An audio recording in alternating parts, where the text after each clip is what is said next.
Welcome to news watch. ముందుగా headlines చూద్దాం. స్వామి వివేకానంద జయంతి వేడుకల్లో పాల్గొన్న నారాయణ్ ఖేడ్ మాజీ ఎమ్మెల్యే భూపాల్ రెడ్డి. కొల్లాపూర్ మున్సిపాలిటీ అభివృద్ధికి మహర్దశ మంత్రి జూపల్లి కృష్ణారావు. 2026 అత్యుత్తమ ఏడాదిగా నిలవాలి మంత్రులు అధికారులకు సీఎం చంద్రబాబు పిలుపు. వారు చీకట్లో మిగిలిపోయారు, తెలంగాణ మెరిసిపోతుంది కేటీఆర్ వ్యాఖ్య. తెలంగాణ సర్కార్కు షాక్ ఇచ్చిన సుప్రీంకోర్టు.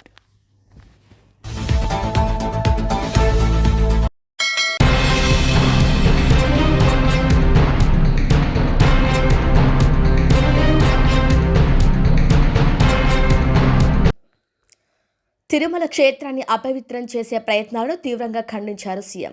విధ్వంసమైన వ్యవస్థల నుంచి రాష్ట్రాన్ని తిరిగి సుపరిపాలన దిశగా గాడిలో పెట్టామని, 2025 ఏడాది మంచి ఫలితాలను ఇచ్చిందని ముఖ్యమంత్రి నారా చంద్రబాబు నాయుడు అన్నారు. సచివాలయంలో సోమవారం మంత్రులు, కార్యదర్శులు, జిల్లా కలెక్టర్లతో నిర్వహించిన సమీక్ష సమావేశంలో ఆయన మాట్లాడారు. అప్పు తీసుకునే వెసులుబాటు కూడా లేని క్లిష్ట పరిస్థితుల నుంచి సూపర్ 6 పథకాల ద్వారా సంక్షేమం, అభివృద్ధిని వేగంగా అందించగలిగామని తెలిపారు. ఈ స్ఫూర్తితో 2026లో మరింత కష్టపడి పనిచేసి అత్యుత్తమ ఫలితాలు సాధించాలని పిలుపునిచ్చారు. గత ఏడాదిన్నర కాలంలో సాధించిన ప్రగతిని సీఎం వివరించారు. తల్లికి వందనం ద్వారా 67 లక్షల మంది విద్యార్థుల తల్లుల ఖాతాల్లో 10,090 కోట్లు జమ చేశాం. స్త్రీ శక్తి పథకం కింద మహిళలు 3.5 కోట్లు ఉచిత ప్రయాణాలు చేయగా దీనికోసం 1,114 కోట్లు ఖర్చు చేశాం. అన్నదాత సుఖీభవ ద్వారా 46 లక్షల మంది రైతులకు 6,310 కోట్లు, దీపం 2.0 కింద 2 కోట్ల సిలిండర్ల పంపిణీకి 2,684 కోట్లు వెచ్చించాం. ఏడాదిన్నరలో 50,000 కోట్ల సామాజిక పెన్షన్లు అందించి సంక్షేమంలో కొత్త మైలురాయిని అధిగమించామని చంద్రబాబు తెలిపారు.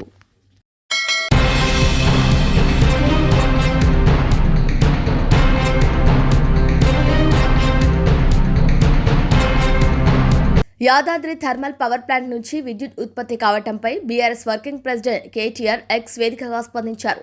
తెలంగాణ రాష్ట్రం ఏర్పడితే చీకట్లో మునిగిపోతుందని ఆనాడు కొందరు అసత్యాలు ప్రచారం చేశారని, ఆ మాటలను తెలంగాణ పటాపంచలు చేసిందని అన్నారు. ఆనాడు అసత్యాలు ప్రచారం చేసిన వారే ఇప్పుడు చీకట్లో మిగిలిపోయారని, తెలంగాణ మాత్రం వెలుగుల్లో మెరిసిపోతుందని చెప్పారు. కేసీఆర్ హాయంలోనే తెలంగాణ విద్యుత్ మిగులు రాష్ట్రంగా మారిందని కేటీఆర్ అన్నారు. దేశంలో అతిపెద్ద రాష్ట్ర ప్రభుత్వ ఆధీనంలో పవర్ ప్రాజెక్టులలో ఒకటైన యాదాద్రి థర్మల్ పవర్ స్టేషన్ 4వ యూనిట్లో 800 మెగావాట్ల విద్యుత్ ఉత్పత్తి కానుందని చెప్పారు. ఇది తెలంగాణ విద్యుత్ రంగంలో పెద్ద మైలురాయి అని చెప్పారు. కేసీఆర్ స్వప్నాన్ని సాకారం చేసిన విద్యుత్ శాఖ ఇంజనీర్లు, సిబ్బంది, భాగస్వాములందరికీ అభినందనలు తెలిపారు కేటీఆర్. నేను అడుగుతున్నా రేవంత్ రెడ్డి, 17 తారీఖు వస్తున్నావు కదా మహబూబ్ నగర్ పట్టణానికి, ఒక్క మాట స్పష్టంగా చెప్పు. నీ ప్రభుత్వం వచ్చినాక మేము ఆనాడు ఐటీ హబ్ కట్టి అక్కడ 14 పరిశ్రమలు తెస్తే నీ ప్రభుత్వం వచ్చినాక ఆ 14 పరిశ్రమలు ఎందుకు పారిపోయినాయో ఒక్కసారి తెలంగాణ యువతకు, పాలమూరు యువతకు, మహబూబ్ నగర్ యువతకు సమాధానం చెప్పమని కోరుతా ఉన్నా. నీ ప్రభుత్వం వచ్చినాక ఈ 2 ఏళ్లలో పాలమూరుకు ఒక్క పరిశ్రమ తెచ్చినవా? ఒక్కటంటే ఒక్క పరిశ్రమ తెచ్చినవా? సమాధానం చెప్పు చిత్తశుద్ధి ఉంటే. మేము మా గవర్నమెంట్లో తెచ్చిన వాటికి వచ్చి రిబ్బన్లు కట్ చేస్తా ఉన్నాడు. దేవరకద్రలో ఆనాడు ఆల వెంకటేశ్వర రెడ్డి గారు మేము అందరం పోయి కార్నింగ్ అనే పరిశ్రమను తీసుకొస్తే దానికి ఈయన వచ్చి రిబ్బన్ కట్ చేసి ఈయనేందో పీకి పందిరేసినట్టు ఉపన్యాసం చెప్తా ఉన్నాడు. మహబూబ్ నగర్ లో దివిటిపల్లిలో అమరరాజా అనే పరిశ్రమ 9,500 కోట్ల రూపాయల పెట్టుబడితో మన గవర్నమెంట్ లో కేసీఆర్ గారి నాయకత్వంలో మనం సాధిస్తే ఈ మొనగాడొచ్చి ఈయనేదో చేసినట్టు అక్కడ పోయి తిరిగి 2 సార్లు పోజులు కొడతా ఉన్నాడు. ఒక్క కొత్త పరిశ్రమ వచ్చిందాను వచ్చినాక ఉన్న ఐటీ పరిశ్రమలు బారిపోయినాయి. నీ నిర్వాకం వల్ల ఈరోజు ఒక్కటంటే ఒక్క కొత్త పని జరగడం లేదు. ఇక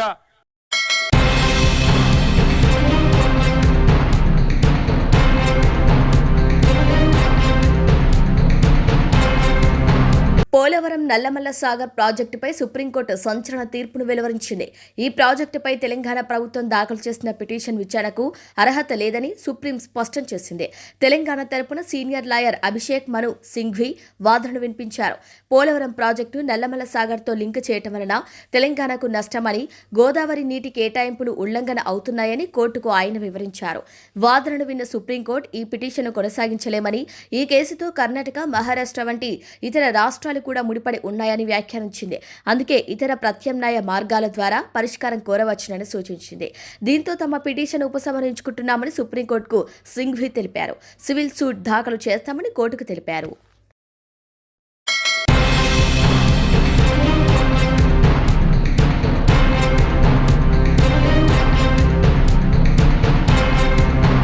వనపర్తి జిల్లా పాన్గల్ మండలంలోని రైతులు యాసంగి కాలంలో సాగు చేసిన పంటలకు అత్యవసరంగా అవసరమైన యూరియా కోసం తీవ్ర ఇబ్బందులు పడుతున్నారు.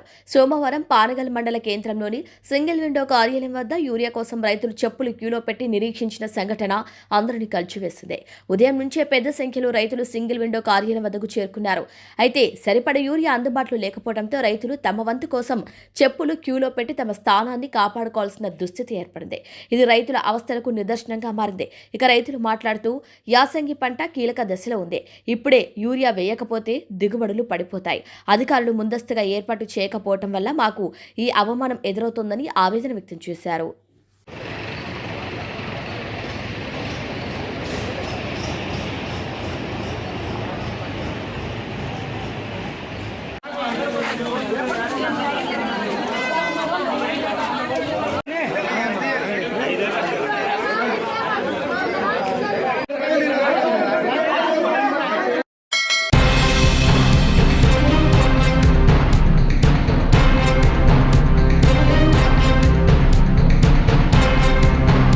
చేవెళ్ల నియోజకవర్గంలోని పలు అభివృద్ధి పనులకు శంకుస్థాపన చేసిన మన రాష్ట్ర రోడ్డు భవనాల శాఖ మరియు సినిమాటోగ్రఫీ శాఖ మంత్రి కోమటిరెడ్డి వెంకటరెడ్డి చేవెళ్ల నియోజకవర్గంలో పురపాలక సంఘాల అభివృద్ధికి 92 కోట్ల రూపాయల అభివృద్ధి పనులకు శంకుస్థాపన చేసి తర్వాత శంకర్పల్లి పరిధిలో 12/1/2026 సోమవారం రోజున పట్టణ పరిధిలో నగర అభివృద్ధి నిధులు 285 లక్షలతో వివిధ అభివృద్ధి పనులకు శంకుస్థాపన కార్యక్రమం నిర్వహించడం జరిగింది. ఈ కార్యక్రమానికి ముఖ్య అతిథిగా రోడ్లు, భవనాలు మరియు సినిమాటోగ్రఫీ శాఖ మంత్రివర్యులైన కోమటిరెడ్డి వెంకటరెడ్డి మరియు చేవెళ్ల నియోజకవర్గం శాసనసభ్యులు కాల యాదయ్య, తాండూరు నియోజకవర్గం శాసనసభ్యులు మనోహర్ రెడ్డి విచ్చేయడం జరిగింది.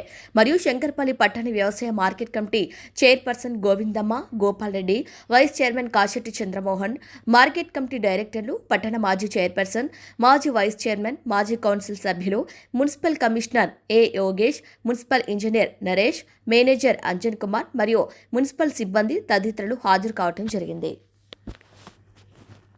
60% రాష్ట్ర ప్రభుత్వం, 60% బ్యాంక్ గ్యారంటీతో కాంట్రాక్టర్లు 2 సార్లు టెండర్ పిలిస్తే రాలే. ఎందుకు రాలే?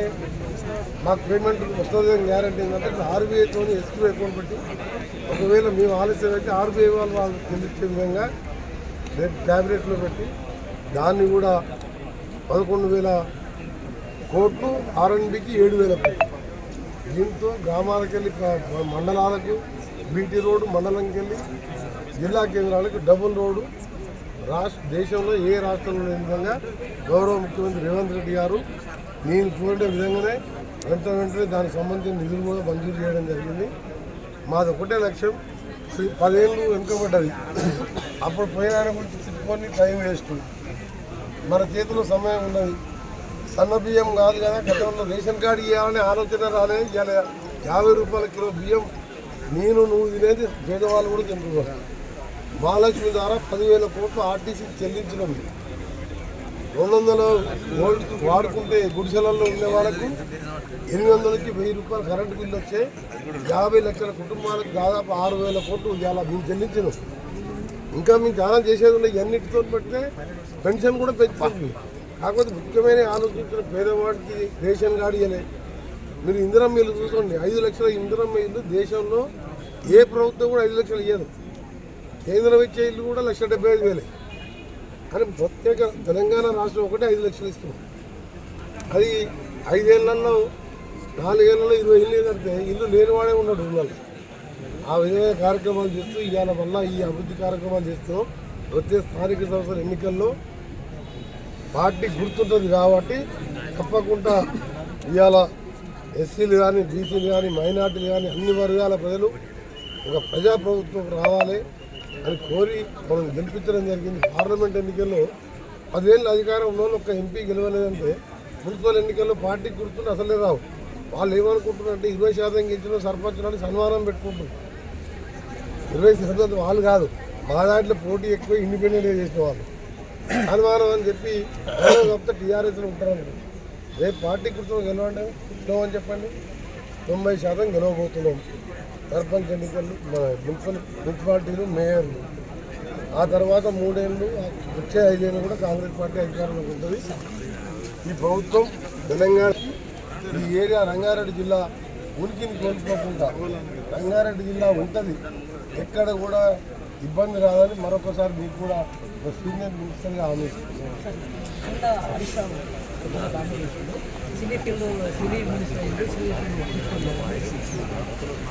ఇది వీళ్ళు పట్టించుకుంటాం అంత లేదు. నేను మొదట 3 రోజులుగా హైదరాబాద్ని కార్పొరేషన్గా ఏర్పాటు చేసినప్పుడు మున్సిపాలిటీకి సంబంధించిన కార్పొరేషన్ అయింది కాబట్టి ఆఫీసర్లు మారుతారు. ఇప్పుడు గతంలో మున్సిపల్ చైర్మన్ ఉండే ఇప్పుడు మేయర్ అవుతాడు, కార్పొరేటరు కౌన్సిలరు కార్పొరేటర్. దానికి సంబంధించిన రివ్యూలు కానీ మున్సిపాలిటీలో ఇదే విధంగా దాదాపు 600 కోట్ల రూపాయల పనులకు శంకుస్థాపన ఉంది, ఓపెనింగ్స్ ఉండే. దాని మీద నేను అందుబాటులో లేకుండే నేను గతంలో పుష్ప 2 సంబంధించిన కానీ ఆ తర్వాత ముఖ్యమంత్రి గారు సవరించి మేమందరం కూర్చొని మాట్లాడుకొని ఒకవేళ పెంచితే 20% సినీ కార్మికులకు ఇవ్వడానికి కండిషన్ మీద కొన్ని సినిమాలకు ఇస్తే కోర్టు అబ్జెక్షన్ చేసింది. ఆ సమయంలో నేను హైదరాబాద్లో లేను, మా జిల్లాలో తిరుగుతున్నా, మున్సిపల్ ఎలక్షన్ కాబట్టి జిల్లా మొత్తం నల్గొండ భువనగిరి 2 జిల్లాలు నేనే చూసుకుంటాను. ఆ సమయంలో జీవో ఇవ్వడం జరిగింది అంతే తప్ప ఆయన ఇది మంత్రి గారిని చూస్తే జాలేస్తుంది, నా మీద కాదు మిమ్మల్ని చూస్తే జాలేస్తుంది. 10 ఏళ్ళ అధికారం ఉండి ఒక్క ఎంపీ సీట్ గెలవలేదు నువ్వు, ఈ సిద్దిపేటలో కూడా 2000 మెజార్టీ వచ్చింది. మిమ్మల్ని చూస్తే జాలేస్తున్నాయి. సర్పంచులు 20% కూడా గెలవలేదు మీరు. మాకు మా దగ్గర మా ముఖ్యమంత్రి గారు ఏ డిపార్ట్మెంట్లో ఇంటర్ఫియర్ కాడు. ఇది ఒక జాతీయ పార్టీ కాదు, రాజశేఖర రెడ్డి లాగా రేవంత్ రెడ్డి గారు కూడా సీనియర్ అయినా జూనియర్ అయినా మినిస్టర్ల డిపార్ట్మెంట్లో ఇంటర్ఫియర్ కాడు. ఆ డిపార్ట్మెంట్ మినిస్టర్ తీసుకునేది ఫైనల్ నిర్ణయం. కానీ దానికి సంబంధించి ఆయన సీమా ఇది గవర్నమెంటా సర్కారా సర్కస్ కంపెనీ ఇష్టం ఉన్నట్టు మాట్లాడుతున్నారు. అయినా కానీ వాళ్ళకి సమాధానం ఇవ్వాలంటే మాకు సమయం లేదు, వాళ్ళకేం పని లేదు. పని లేక రోజు మాట్లాడతారు. మీరు కూడా అడిగినందుకు చెప్పకపోతే మీరు బాధపడతారు. అందుకనే మా పని మేము చేసుకుంటూ పోతున్నాం. 10 కాదు 20 ఏళ్ళు కాంగ్రెస్ ప్రభుత్వం ఉంటుంది, మీరు రాసి పెట్టుకోండి. ఎందుకంటే ఇవాళ రంగారెడ్డి జిల్లాకి వెళ్ళి ఎలక్షన్ ప్రచారం మొదలు పెడుతున్నాం. అది కూడా చేవెళ్ళే మాకు సెంటిమెంటు. ఆ రోజు రాజశేఖర రెడ్డి గారు అంబేద్కర్ ప్రాణాయిత చేవెళ్ళ ప్రాజెక్టు మారకపోతే ఇప్పటికీ ఏరియా అంతా భూములు లేవట్టు. ఏ విధంగా రియల్ ఎస్టేట్ పెరిగిందో రైతులు కూడా గోదావరి నీళ్ళతో వ్యవసాయం చేసుకునేవాళ్ళు. నేను సివిల్ ఇంజనీర్గా ప్రాణాయిత పెట్టాం, నన్ను అక్కడ పంపించిన రాజశేఖర రెడ్డి గారు. ఇక అందరూ కూడా గమనించే రంగారెడ్డి పాలం మన మహబూబ్ నగర్ ఖమ్మం నల్గొండలో ఒక 2 సీట్లకు గెలిచిన 40 సీట్లకు. ఇవాళ మళ్ళీ దక్షిణ తెలంగాణ మళ్ళీ సెంటిమెంట్ రేట్ చేయాలని సెంటిమెంట్ ఎప్పుడు పనిచేయదు. మాది ఒకటే డెవలప్మెంట్.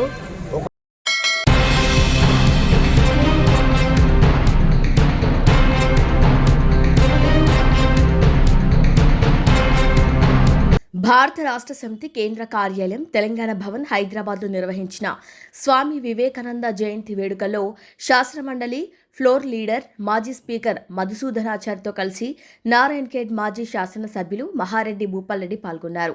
వీరితో పాటు ఈ కార్యక్రమంలో మాజీ రాష్ట్ర కార్పొరేషన్ చైర్మన్ బాలరాజు యాదవ్ మరియు తదితరులు పాల్గొన్నారు.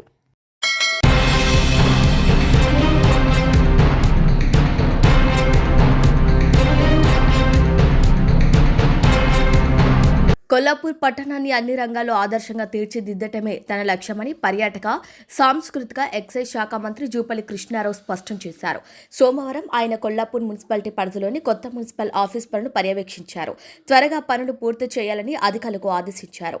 ఈ కార్యక్రమంలో కొల్లాపూర్ మున్సిపల్ మాజీ కౌన్సిలర్లు, మాజీ ప్రజా ప్రతినిధులు, నాయకులు, కార్యకర్తలు, జూపల్లి యువసేన నాయకులు తదితరులు పాల్గొన్నారు.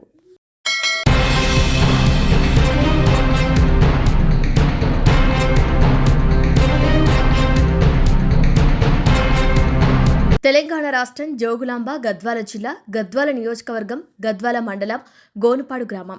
ఈ గ్రామ పరిధిలో నేను గత 30 సంవత్సరాల కాలం నుంచి కూడా దైవిక ఆధ్యాత్మిక దైవవర్తనం బోధించుకుంటూ క్రైస్తవ ప్రార్థన మందిరంలో పాస్టర్గా కొనసాగుతున్నాను. కానీ గడిచిన 2 రోజుల క్రితం పలు ప్రింట్ మీడియా అలాగే ఎలక్ట్రానిక్ మీడియాలో వచ్చిన అదంతా అబద్ధం, అది ఫేక్ వార్త. పూర్తి వివరాల్లోకి వెళ్తే గోనుపాడు గ్రామ నివాసి అయిన గద్వాల ఎంఆర్పీఎస్ జిల్లా ఉపాధ్యక్షులైన హరిజన రాముడు అలియాస్ కన్నా అనే వ్యక్తి నాపై కావాలనే ఉద్దేశపూర్వకంగా ఈ అబద్ధపు ప్రచారం చేయటం జరుగుతుంది. తాను వ్యక్తిగతంగానే సొంత ఆలోచన ధోరణి విధానంలో వాహనాలకు డబ్బులు చెల్లించడం జరిగింది.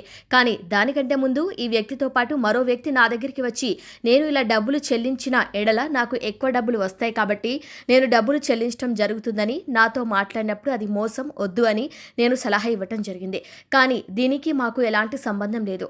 తర్వాత మీరు మమ్మల్ని మీకు తెలిసే మేము డబ్బులు చెల్లించామని అంటే మాత్రం బాగుండదని కూడా నేను మాట్లాడటం జరిగింది. ఆ సమయంలో ఈ రాముడు అయిన అలియాస్ కన్నా అనే వ్యక్తి తన సొంత ప్రమేయంతో నాకు సంబంధం లేని వ్యక్తులకు డబ్బులు ఇవ్వటం జరిగింది. ఆ చెల్లించిన డబ్బులు తిరిగి ఈ వ్యక్తికి అవతల వ్యక్తులు ఇవ్వకపోవడంతో నేను ఒక దేవుని సేవకుడినైన నన్ను బెదిరింపులు చేస్తే ఆ డబ్బులు ఈ పాస్టర్ ద్వారా తీసుకొనవచ్చు అనే ఉద్దేశంతో నాపై కావాలనే ఉద్దేశపూర్వకంగా ఫేక్ వార్తలను క్రియేట్ చేసి నన్ను నా కుటుంబ జీవితంపై చెడ్డ పేరు కలిగించాలని ఈ విధంగా మీడియా ముందుకు వచ్చి అలాగే నేను ఏ ప్రాంతంలో దేవుని పరిచర్య చేస్తున్న క్రైస్తవ చర్చలు ఉన్నాయో అక్కడికి వెళ్ళి అక్కడ తనకు అనుకూలంగా ఉన్నవారిని సమకూర్చి నా గౌరవ మర్యాదలకు భంగం కలిగించే విధంగా ఈ వ్యక్తి మీడియా ముందు మాట్లాడించడం జరిగింది. అలాగే కొంతమంది మీడియా మిత్రులకు డబ్బులు ఇచ్చి నాపై ఉద్దేశపూర్వకంగానే చెడు వార్తలు ప్రచారం చేయించాడు. ఈ వ్యక్తి నాపై మోపబడిన అబద్ధపు ప్రచారం దానిని అది నిజం కాదు అని రుజువు చేసుకోవటానికి నా దగ్గర పూర్తి ఆధారాలతో ఉన్న నిజాలను సంబంధిత అధికారుల దగ్గర వివరించడానికి నేను సిద్ధంగా ఉన్నాను. కాబట్టి ఈ వ్యక్తి నాపై మోపబడిన ఈ తప్పుడు ప్రచారాన్ని అబద్ధమని సమాజం దృష్టికి తెచ్చి ఆ వ్యక్తిపై అలాగే తప్పుడు వార్తలు ప్రచారం చేసిన మీడియా పత్రికలపై చట్టపరమైన చర్యలు తీసుకునే విధంగా చట్టాన్ని సంప్రదించడం జరుగుతుందని అలాగే పూర్తి వాస్తవాలను సమాజమే త్వరలో తెలుసుకుంటుంది. దీనికి నేను సంపూర్ణంగా నిజాలు బయటపెట్టడం కోసం నేను నా వంతు సహకారం ఇవ్వగలను. నేను విజ్ఞప్తి చేయటం అని జరుగుతుంది. కాబట్టి సమాజం, ప్రభుత్వ అధికారులు చట్టం గ్రహించగలుగుతుంది అని నా విశ్వాసం. ఈ విషయంలో నేను నిర్దోషినని రుజువు చేసుకుంటాను. కాబట్టి వచ్చిన వార్తలు అవి ఫేక్ వార్తలని ప్రజలు గమనించగలరని కోరుకుంటున్నారని అన్నారు.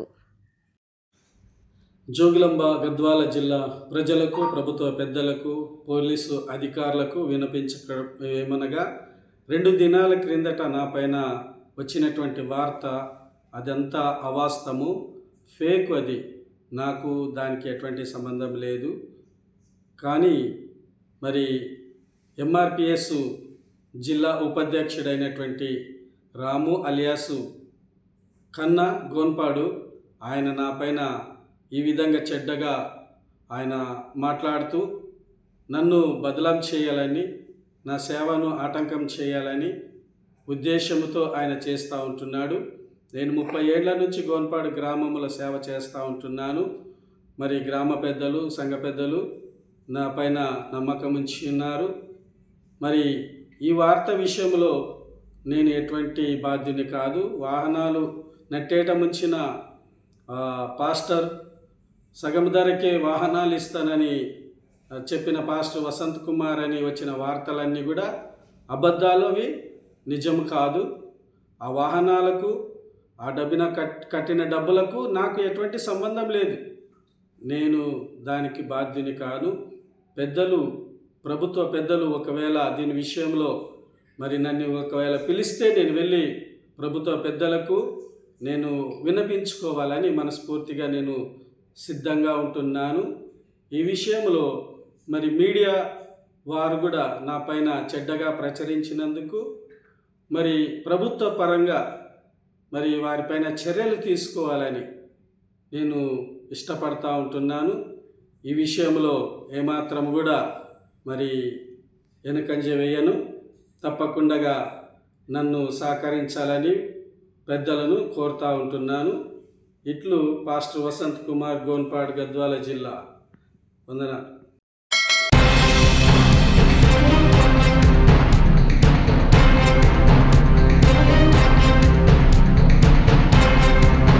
బులెటిన్ ముగించే ముందు హెడ్లైన్స్ మరొకసారి.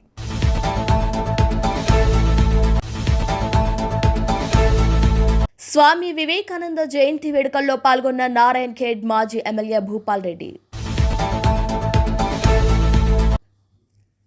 కొల్లాపూర్ మున్సిపాలిటీ అభివృద్ధికి మహర్దశ మంత్రి జూపల్లి కృష్ణారావు. 2026 అత్యుత్తమ ఏడాదిగా నిలవాలి మంత్రులు అధికారులకు సీఎం చంద్రబాబు పిలుపు. వారు చీకట్లో మిగిలిపోయారు, తెలంగాణ మెరిసిపోతుంది కేటీఆర్ వ్యాఖ్య. తెలంగాణ సర్కార్కు షాక్ ఇచ్చిన సుప్రీంకోర్టు.